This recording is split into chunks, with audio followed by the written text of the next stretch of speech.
Good morning, everyone. Thanks for taking time out of your day today to attend this presentation on the changing landscape in the trucking industry. My name is Mike Millian. I'm the president of the Private Motor Truck Council of Canada. Just to go over a few ground rules of today's presentation, so everybody's aware how it's going to be done. We are recording the presentation, so everybody who registered for this will get a copy. Not only of the presentation, but you'll also get a PDF copy of the slideshow that Marilyn's going to go through here today. So that'll be sent out to you sometime later today or tomorrow. We have about an hour time slot. So after we get through our introductions, I'm going to hand it over to Marilyn and she'll go through today's presentation. And then we save about 10 or 15 minutes at the end for questions. You can put the questions in the chat. Or if you wish at the end, you can use your raise hand feature. And then you can turn your camera off or on and come off mute and ask your question in person as well if you prefer. So either option is available to you. Like I said, Marilyn will get to it at the end of today's presentation. I want to thank our sponsor for today's webinar, which is Driver Check, our fitness for duty experts. Our sponsors are what allow us to provide these webinars to our members and industry contacts absolutely free at no charge. So we want to thank Driver Check for their commitment to the industry and for making this type of stuff available. They did send me, and it disappeared on me. So let me go back to my share screen.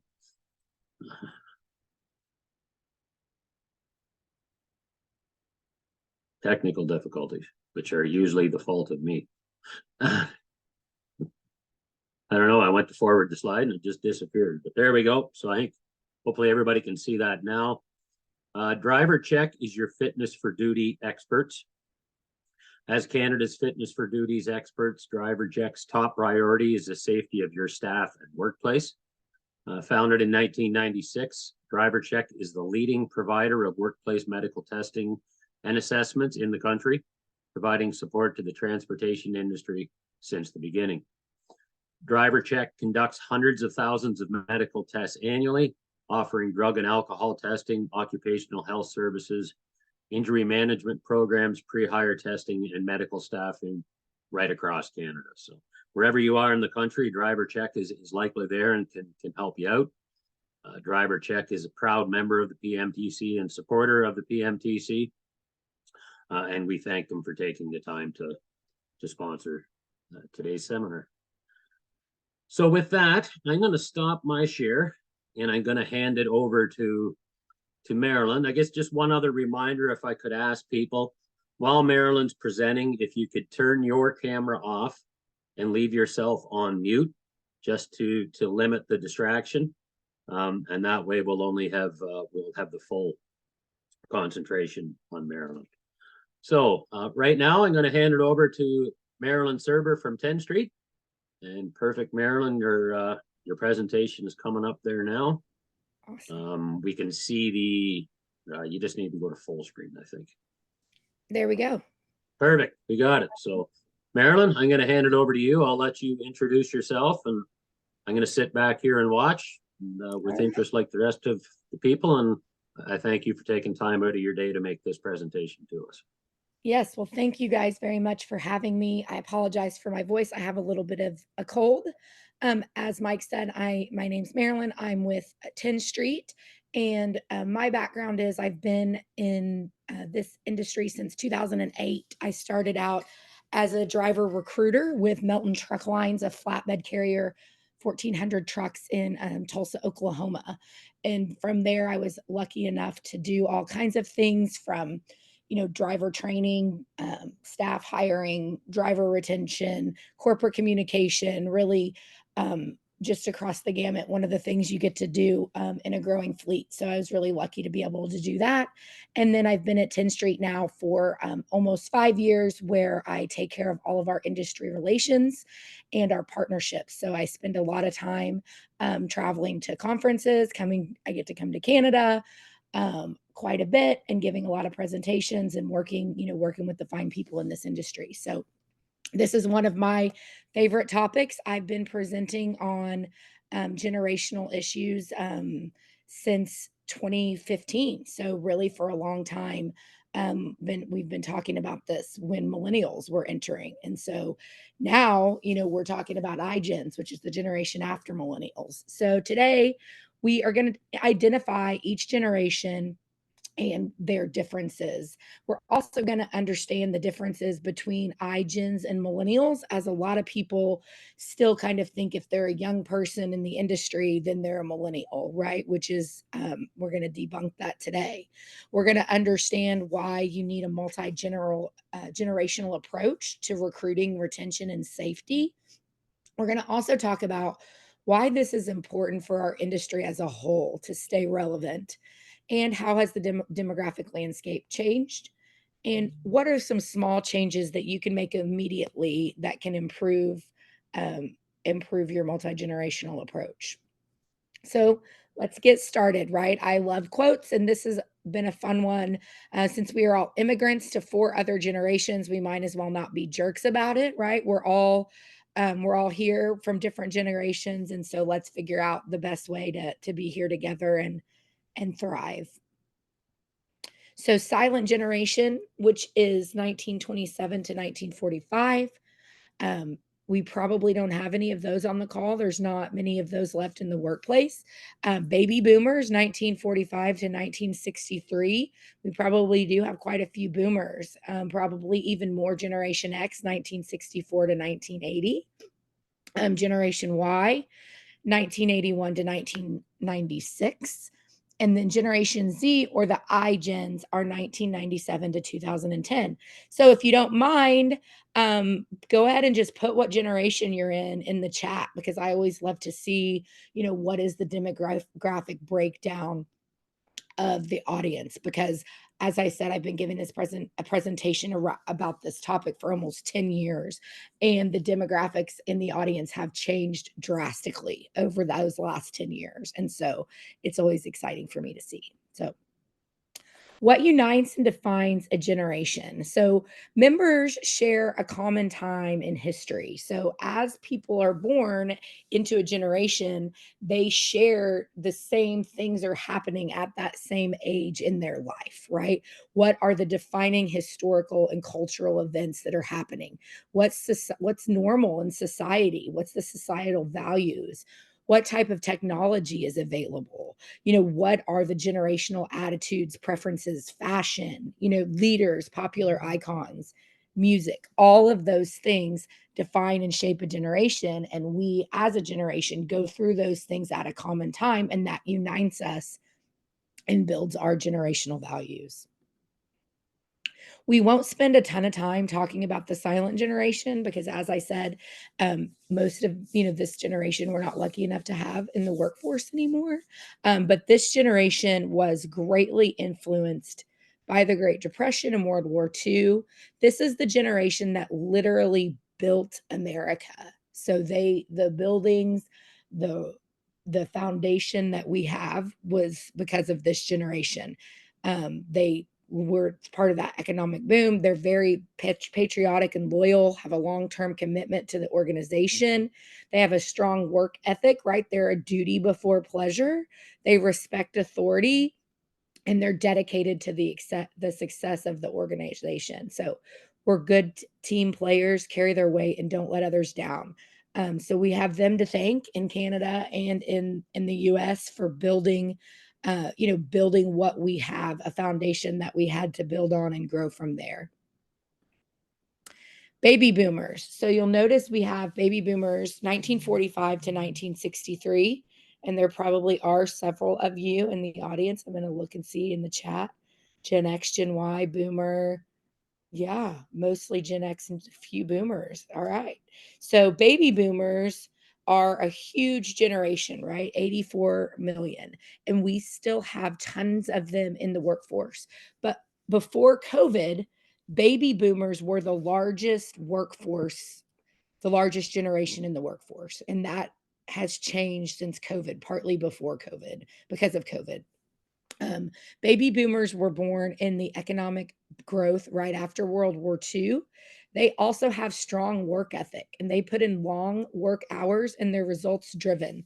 So, one of the things that is different in each generation is their approach to work, right? So, you often hear, I know I heard kind of growing up at a trucking company in my 20s and 30s, that how different it was, how kids are now and their work ethic and these things, and their it's really their approach to work that is different, right? Like the baby boomer generation, I call them the butts and seats generation, right? Like they put in long hours, and the way they show that they're working hard is they're the first one in, they're maybe the last one out, they're there all day.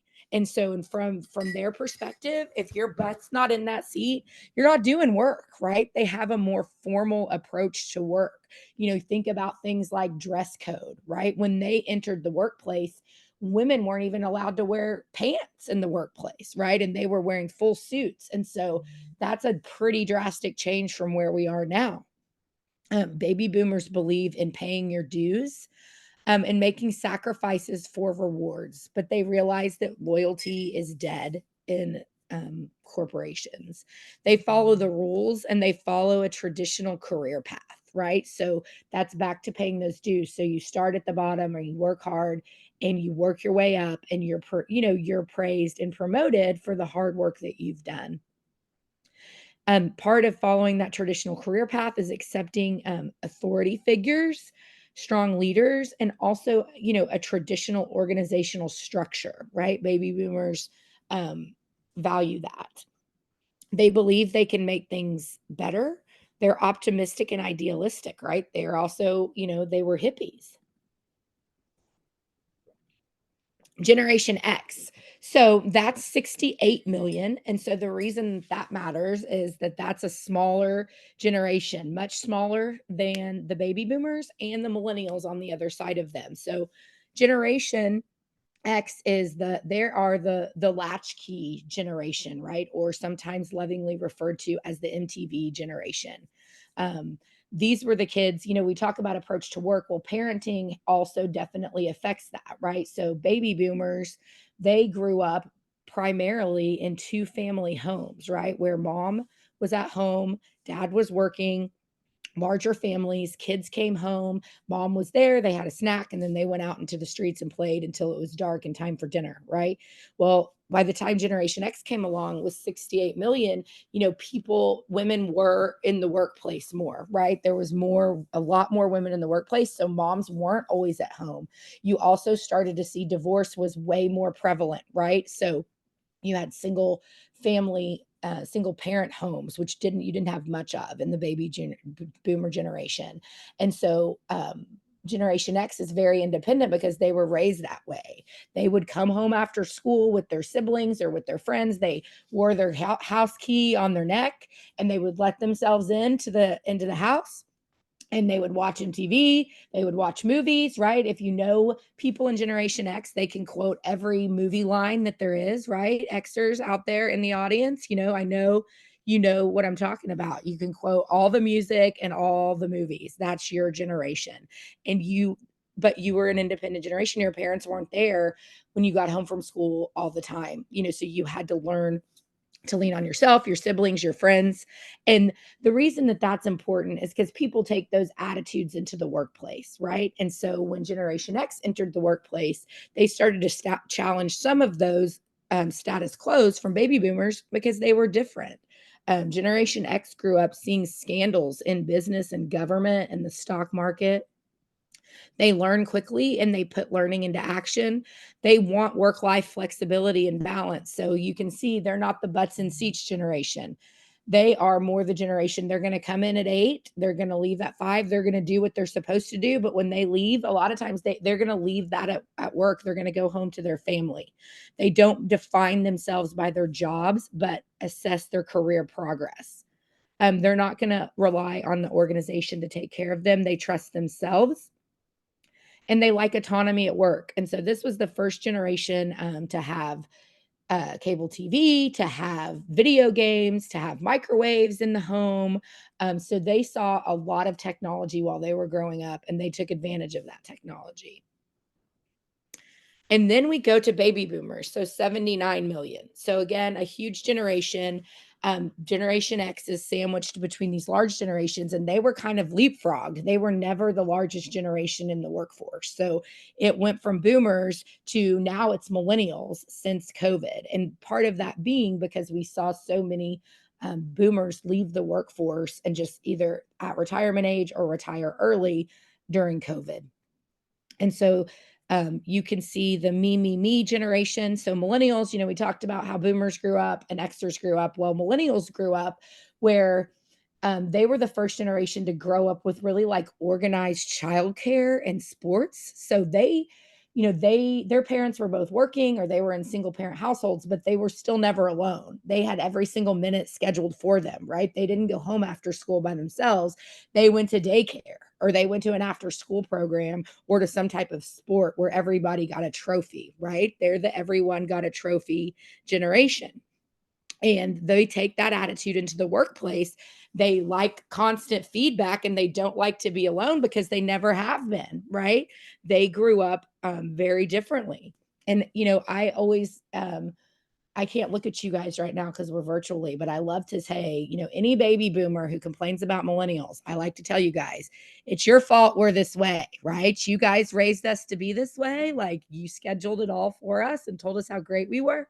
And now that's the attitude that we take into the workplace. And so, kind of joking there, but millennials are old now. I'm a millennial. I'm 41, so I'm the oldest of them, right? So they are not the youngest people in the workplace now. They are in leadership positions now in companies. Um, Millennials witnessed terrorist attacks, right? 2001 is, we were young, we were kids or young adults when that happened. So they grew up feeling the world is unsafe. They have a high value on self fulfillment. They're very technically savvy, right? That we were the first generation to grow up with computers in our homes. We were the first generation to have iPhones, or not iPhones, excuse me, but cell phones as soon as we started driving. They're excellent multitaskers and learn quickly. They have global perspective and value diversity. So again, the first generation to grow up on a global news cycle, right? You guys remember Desert Storm War? I mean, they were broadcasting live, from there. It was in your home every night, right? We were the first generation to grow up with that kind of perspective. They're pragmatic, realistic, well organized, confident, achievement oriented. They like a lot of feedback from their manager. They like to be, okay, do this part of the task and then come back and then let's go do the next part of the task. Whereas a Generation X is like, just tell me what you need me to do and then leave me alone. I'm going to go do it, right? It's different. They're very interested in work-life balance and flexibility, right? So their perspective is different. So they're definitely not the butts and seats generation. They are really the generation that kind of came in and blew up, corporate America, if you will, or corporations in Canada to say, hey, we're not going to do this anymore. We've got all this technology. We can work from home. We can do this. We can do that. Millennials were the first people to really kind of ask for that in the workplace. And, now, again, because of COVID in a lot of ways is we have that. They like to keep their options open. They're more informal. The reason that matters in the workplace is because we talked about boomers paying your dues, right? And so baby and millennials kind of don't subscribe to that idea. They will just go talk to whoever it is that they think they can get the answer from. And to be perfectly honest, that pisses people off sometimes, right? Boomers are like, hey, I'm your boss. You're supposed to come to me. And Generation X is like, what, who do these kids, who do they think they are? Right. We didn't do that. Right. So it can cause friction in the workplace, because that informality and that kind of lack of, the lack of value of a traditional organizational structure. Gen Y team players, again, everybody gets a trophy. They like to work on teams. They've been on a team their whole life. They like supervision. They want managers to give them a lot of feedback, direct feedback. They want to be challenged. They want to have creative challenges. They change careers and jobs quickly. They speak their mind, right? They have, they're more likely to change a job there than their counterparts, right? So they are they're different, and I think most of their parents are boomers, right? And so really boomers were like that too in their own way. And so you can find a lot of similarities if you kind of look under the hood between boomers and Generation Y because of that. They're the parents of them. And so they have those that kind of unites them in a way. So the technology and events for millennials, constant terrorism, polarized global landscape, school shootings, right? The internet, Google, they're the Google generation, right? Google that shit. If you need to know something, just Google it and Google can tell you, right? Smartphones, Nickelodeon, all of those things. So again, a lot has changed. If you think about what we're talking about for millennials, and we think about boomers and we think about X, like those are completely different lifestyles and they're in ways of growing up and thought processes. And they are feeling, they're bringing those things with them every day when they come to work. And then we get to iGen. So why is it called iGens, right? Well, iPod, iPhone, iPad, right? This is a generation of people that most of the kids in this generation will not remember a time where they couldn't FaceTime someone, right? Where you couldn't call someone on the phone and be looking at their face. Also they say that if you're a millennial or an iGen if you remember 9/11. So if you remember 9/11, then you're a millennial. If it was only taught to you in history books, then you are an iGen, right? Because obviously that was a defining moment in our world, and so they think about that. Generation, so they don't know a world without the internet, right? They have grown up not only with computers in their homes, but with computers on their phones, basically, and internet in their home their whole life. They're the most diverse generation yet, which again matters when we start talking about how we attract people into this industry. Diversity is key. The younger the generation, the more diverse they are, and the more they value diversity. They are interested in volunteering to gain experience. They're also very worried about the planet and sustainability. They're very green. They are addicted to personal devices, right? And this might be if this is you or if this is your kids or your grandkids, they will be watching TV and on their phone at the same time, or on their computer and their phone, or on their computer while they're watching TV. They spend 8 to 9 hours a day connected. And they're motivated by opportunities for advancement more than money. That's important because that millennials are kind of that way as well, and that can be something that's hard for older generations to understand sometimes. Is you can't just throw money at it. They want to be challenged. They want to have an opportunity for advancement. They want to understand what their career path is. Honesty is very important to them. And so they want to be communicated about that in the workplace. And they're going to, whereas millennials came and challenged the status quo as it came to work-life balance, iGen is really coming in and challenging the status quo as it comes to diversity and as it comes to sustainability. They want to know what a company's diversity policy is. They will pick a company based on things like that because it is that important to them. They balancing work and personal is, again, that's more important than money, and we saw this happen after COVID with truck drivers. Is you had drivers that were driving less miles but making the same amount of money, and people couldn't figure out why. Well, it's because they're millennials and iGens, and they were like, oh, okay, I can spend more time with my kids or my friends or my parents, whatever that looks like, and I can still make the same amount of money, where they're okay with that, right? They would rather work maybe a little bit less to have more time with doing the things that they value. And that is a shift in the workplace, right? That is definitely a change.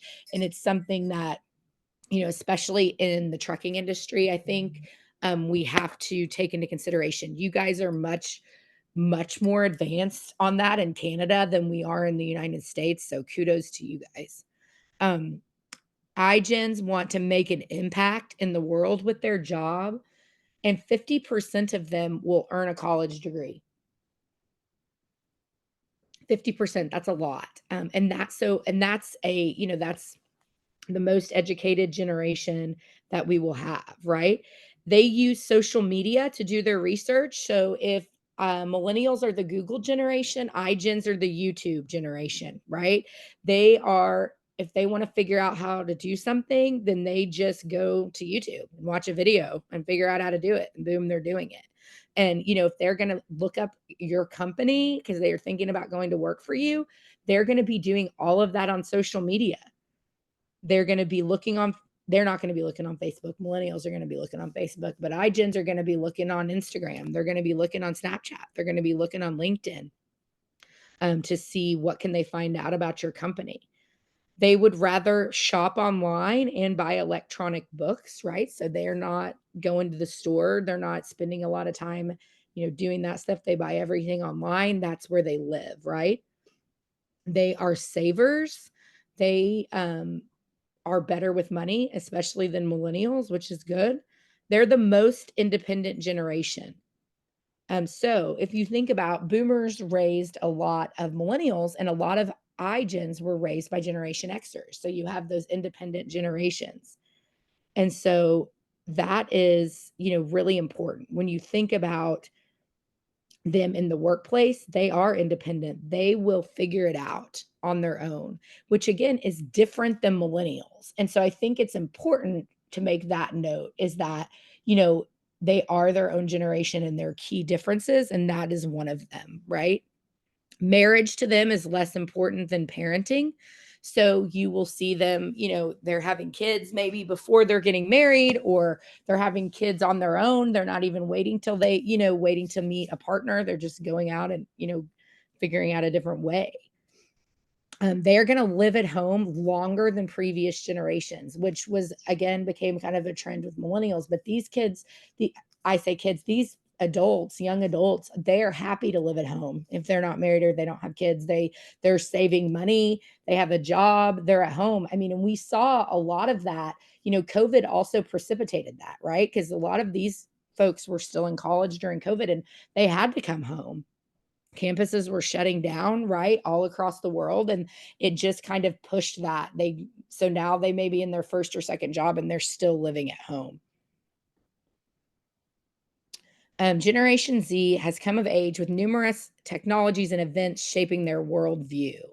YouTube, we talked about that. Amazon selling everything virtually. Smartphones came about in 2007. So, again, they've always pretty much had smartphones probably since they were 12 or 13 years old.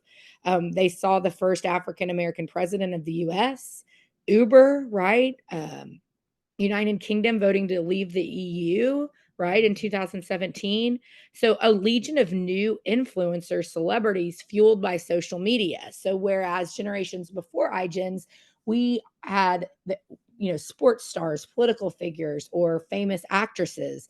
Well, they know people that are just famous on social media.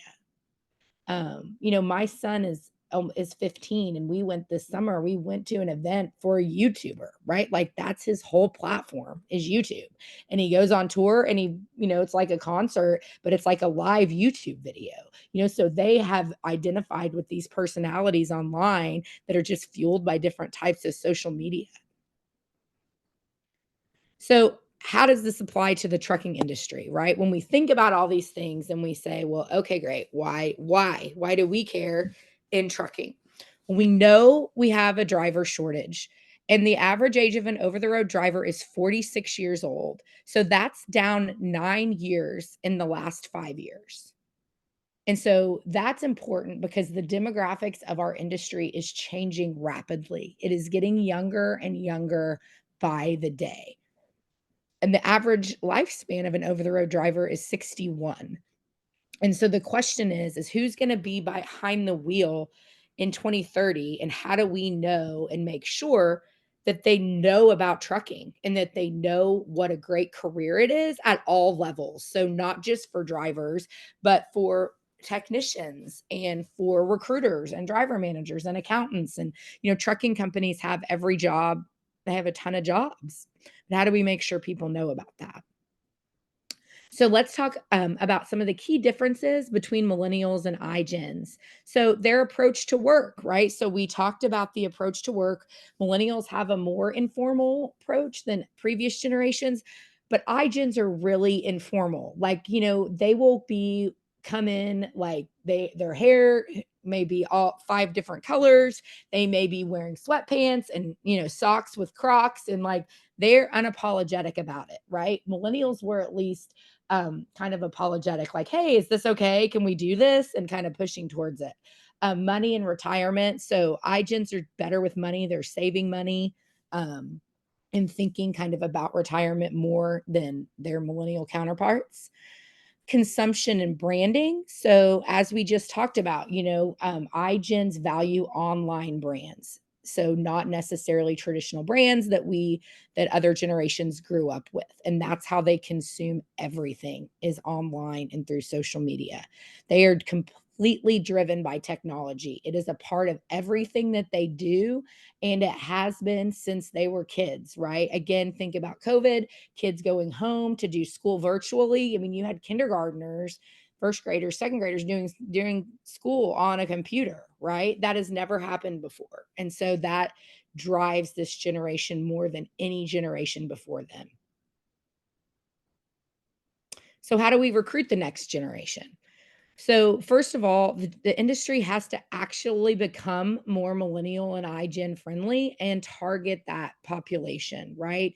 So, one of the things that means, and we have done some of that since COVID. And again, you guys, I believe in Canada, from what I've learned, you're much better at this than we are in the United States. And so, it's also about it's having a job that somebody can be proud of, leveraging all the technology that's available. Trucking is very sexy, and there's all kinds of cool technology. So leveraging that in the job, and then also, making it a priority to respect work-life balance for truck drivers, especially, right? And making that, better. And I think companies are starting to do that more than they ever have.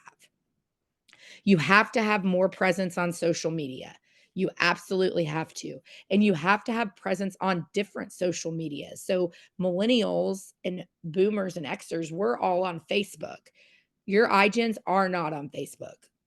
Absolutely not. They're on Instagram, maybe, but they're primarily on Snapchat. They don't even give out their phone number anymore, right? They just say, what's your at? And that's how they connect, right? And they do all of it through the app and TikTok, the different types of social media. So you have to have a diverse social media campaign so that you can get in front of the different generations, because we need them all, right? We need all the different generations. You also have to have a mobile friendly website. So in 2016, 90% of drivers applied for their jobs online. So the younger the generation, they want to be able to fill out their job application online. They're not going to spend a ton of time trying to figure out how to apply to your job. They're just not. If it's too complicated, they're going to go on to the next place. And do we represent them in our advertising? So when you're looking at your ads and having different ads for different places, right? So if you say, what do the people in my ads look like? Do they look like me, right? In the industry for truck driving schools, right? For carriers, again, millennials and iGens, they're a diverse generation. I mean, Canada, you guys have so much amazing diversity there. Are you representing that diversity in your advertising? Because if you're not, you're losing people, and when I say advertising, I also mean on your website, right? Like, what do the people on your website look like? Is it representative of the people that you want to recruit? You also need to emphasize the impact the industry has from the beginning. So I think the fact that iGens want to make a difference with their job actually makes them perfectly suited for the trucking industry, right? Because there is no industry that impacts the world economy more than trucking. And so being able to leverage that and inspire that generation by talking about those things is really important. And so it's how do we inspire them? How do we leverage things like that, like the sustainability efforts of trucking, and how much more fuel efficient trucks are now than they were 15, 20 years ago, about all of the philanthropy that trucking companies do, right? All the technology that we have. How do we put those things forward in our advertising where we're targeting iGens? It's just really important, I think, to remember you can't just have one ad to target every type of driver. So, how can companies appeal to younger job seekers? Pay and benefits, of course, talking about pay and talking about benefits, but not necessarily the traditional benefits that you think of, right? Like what is your PTO policy? Do you give days off to allow people to go volunteer somewhere, right? What type of flexibility do you have? Do you have a career pathway?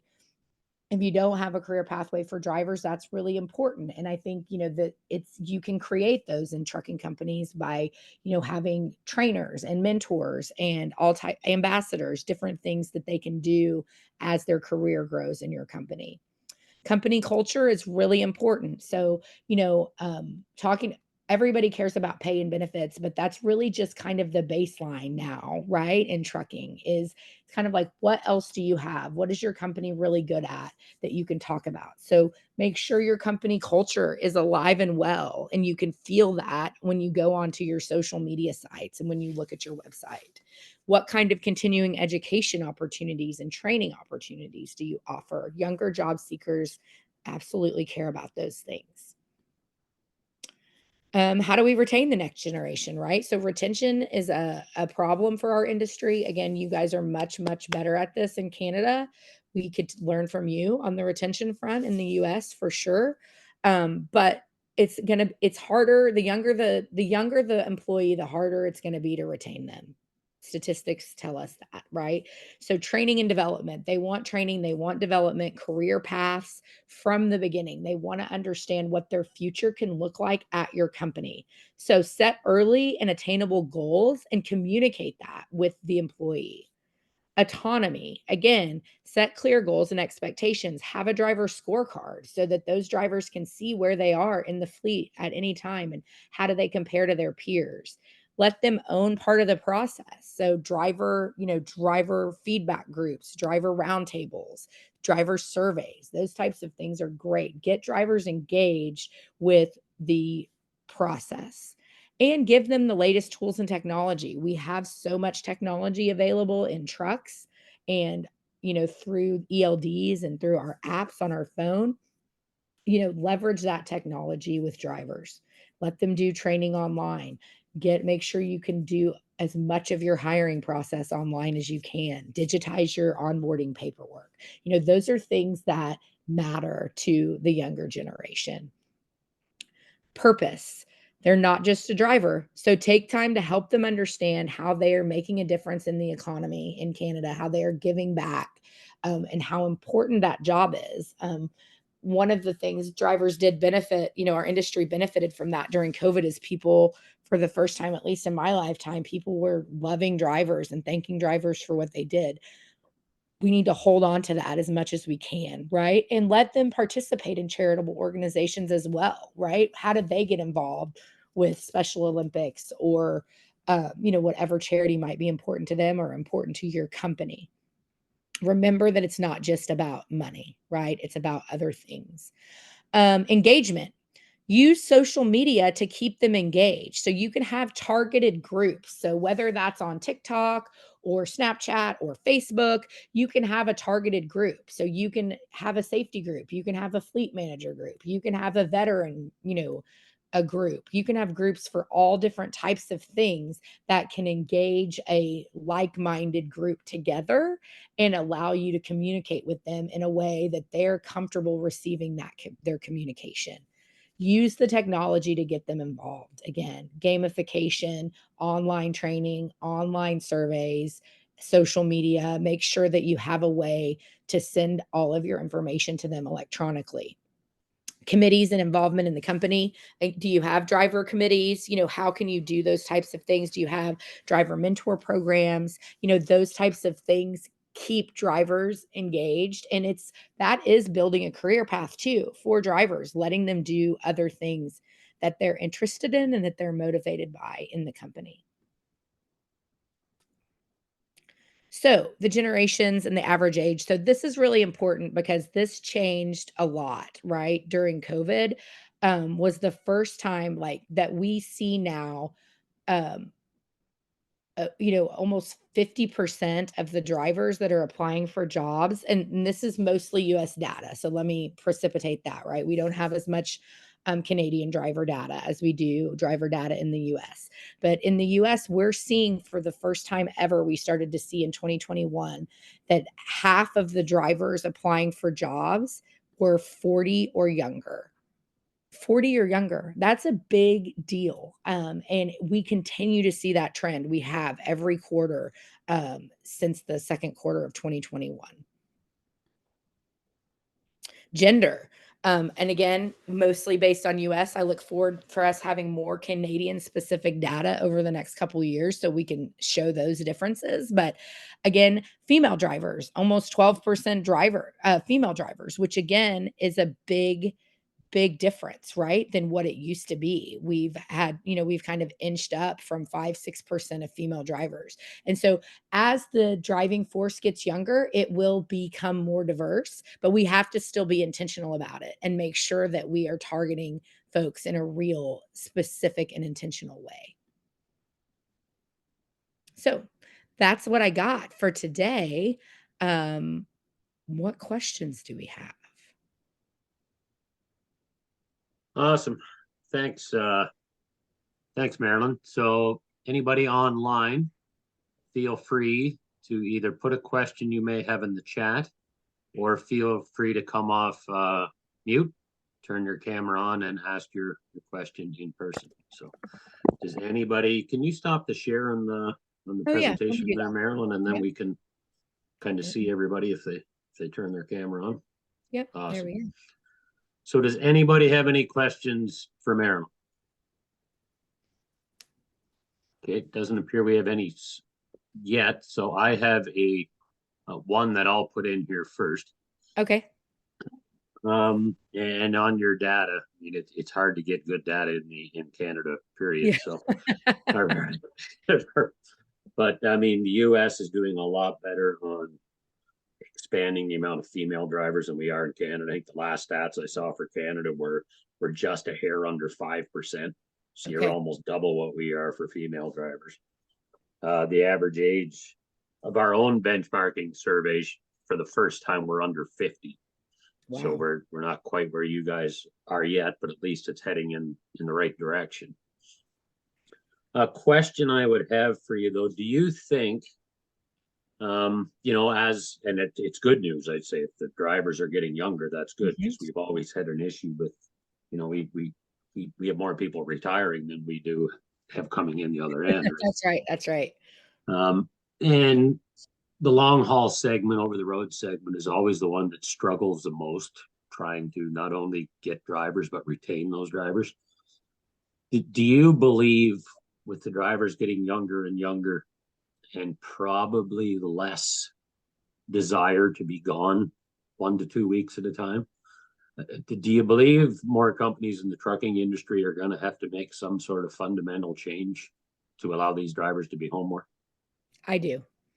And I think we've seen that trend, right? So I think there's more flexibility than ever before for companies, right? I think they're looking outside of the box and saying, well, what can we do, right? Whether that's flexible home time that allows them to take it other places, right? Or, whatever those things look like. But I do believe that it will have to fundamentally change to allow them to be home more over the next generation. Yes. Okay.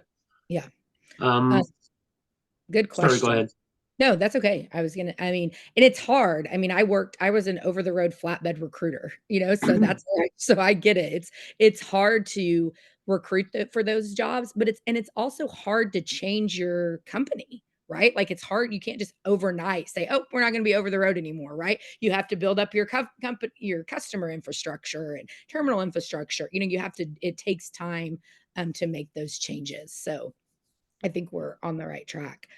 Before I come to you, Kim, William Trent asked a question. You Yep. did hear right, William. We have half of the applications we see on Driver Pulse as are applications from people who are 40 or younger. And And there so was one just before that too, Marilyn, from Ted Desney. You touched on gamification, and he says, yeah, "Can you touch on that?" So I assume he means, "Can you yeah. Yeah, expand on?" absolutely. So you can do gamification now, like through online training, right? So what kind of training are you offering to drivers? Do you have a rewards program where, or even a survey program where you send them like a question or a game, like do this, this, and this, and you get this for that. There are programs out there that will help you with that. And so it's just little micro learning, bite sizes of information that to keep people engaged and engagement is the key, right? If they're engaged with your company, then they're not looking to go work for another company. And so, making that more gamified and electronic for the next generation. If you want to talk like really specifically about those programs, my email will be on here. Please feel free to reach out to me and we can talk about that. Okay. There's a couple more in the chat, Yeah. and you have two with their hand up. So Kim, you have your however hand you up. want to take it. Yeah, Kim, I'll go to you next. Hey, Marilyn, good to see you. Can you hear me okay? I can, yes. The godmother of trucking. Hey, listen, quick question for you because, and this is more, I know you guys have developed a ton of online training for the community, meaning the transportation community. How does one access that? I had a client last week who was interested in what you have to offer. They just go to your website or what do they do? So if they want to know about the online training that we've created, anybody can download the app Driver Pulse. It's a free app for Android and iPhone. And you can see all of our training there. It's actually available to drivers free all the time. Any driver can go online and take it. So if a company is interested in having a subscription so they can assign it to drivers, then they can reach out to us. But it's a great place to just go to Driver Pulse and check it out so they can preview it before. Okay, I know this is something that you've had for a bit, but there's a lot of more programs. Is there testing for the driver as well? There is. Their tests are built in. Yeah. So it's gamified. It's gamified content. So it's asking you to engage with the content as you go through it. And it's quizzing you about every 90 seconds, right? Again, and making sure they're staying up to speed with it. So Thanks, Marilyn. Great job. you're And Mike, welcome. thank you for making this happen. Another Yes. value added service from PMTC. Thank you. Yeah. Okay. I'm going to go to one of the questions over here in the chat and then we'll go back and forth. So Joseph said, with these new modern measures put in place, how to deal with the more old school, older generation resisting change, would that challenge retention? So I think that it can challenge, I think it can challenge. I think change is hard for all of us at any age, at any level. But I think also education is key. I've given this presentation a lot, and this, so I'll kind of piggyback off of this other question, right? That Scott asked, do you have companies who've used this? Yes. So companies have brought me on site after seeing a generic presentation like this and said, can you come in and train our managers, right? So, and a lot of those are going to be in an older school generation. Can you come in and give this presentation so that we can talk about how to implement some of these communication strategies in our departments, right? And so that's one way. I think if we educate and we talk about it, that's really the first step to getting people on board. And how have I seen companies use this to recruit? I've seen people take this information. Again, we talked about social media. Do you have a TikTok? Do you have a Snapchat? If you don't for your company, those are two things that cost zero money for you to go out and open, right? And get younger people, get those influencers involved. Do you have driver influencers at your company that can make, since younger folks like that they can be part of your brand ambassador. Again, that's, that's going to help you attract younger people. It doesn't cost a lot of money. You can record the video with your iPhone. You don't have to do a $10,000, production, to record something. But I think the quickest and most cost efficient thing you can do is make yourself known on these other social media channels. William, I would say the same thing to you, right? Is get on those social media channels, establish a presence, and make sure you have a way to get your message in front of that younger audience. Kim, our app is Driver Pulse. I'll put it here in the chat. Okay. I was going to suggest maybe just throw it in the chat if you can. Who else had their hand up? Let's see. I know Stephanie Carruth has her hand up. Okay, Stephanie, we'll go to you next. Hi, Marilyn. Hi. So I have a question, but I did want to say that with social media, so I've done a lot of marketing with different carriers, and I found that job postings on social media get a lot of traction, particularly from younger generations. And I'm talking like not Facebook, Instagram, TikTok. I see great success with that. So absolutely invest in that if you haven't yet. And I also know some drivers who, run Instagram pages, and they have thousands of followers. And whenever, we post one of those job openings, they just reshare it to their stories, and we get, triple the traffic on those. So they're your best advocates. We always know that. So absolutely do that. But my question, a month or two ago, I think a bunch of us sat on another webinar regarding, Gen Z particular in the workplace. And one thing that stuck out to me was they said that each demographic, each kind of age group builds relationships differently. And when you're talking about Gen Z and even millennials, we are used to building relationships and maintaining relationships over technology and not necessarily face to face. And that's a pretty big part of our, life. And, I do that, right? Most of my friends live either in different countries, different places. So we keep in touch via DMs. Right. So from a workplace perspective, though, I'm wondering if you've seen any really effective strategies implemented internally to help encourage that relationship building between colleagues, but also between different generations. Yeah, I think that the group, the using social media, so having an app, an online process. So I love what you said about the social media. That's great. And I think that there are apps for that, right? Driver Pulse is one of those apps, and it actually allows drivers to connect with one another within the app, right? But we're actually working on something that would allow people to connect with people just within their company.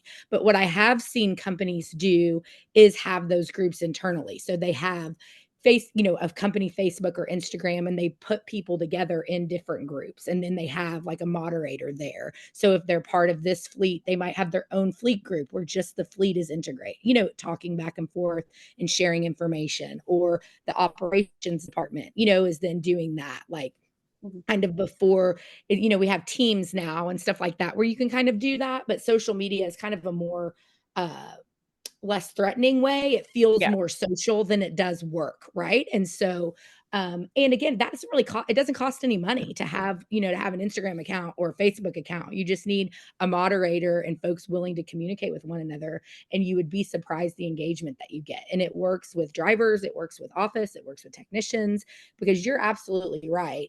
And if you think about the recruiting process, the younger generations are used to building relationships and starting relationships online. And so they are looking for an online process to kind of all throughout their job, right? Like, okay, I want to apply online. I want to do this. I want to watch this. And then even when I get there, how can I communicate with you online while I'm out on the road doing my job, right? So yeah, that's great. Thank you. You're welcome. So I wouldn't be considered not being in touch with the next generation with my BlackBerry with keyboard.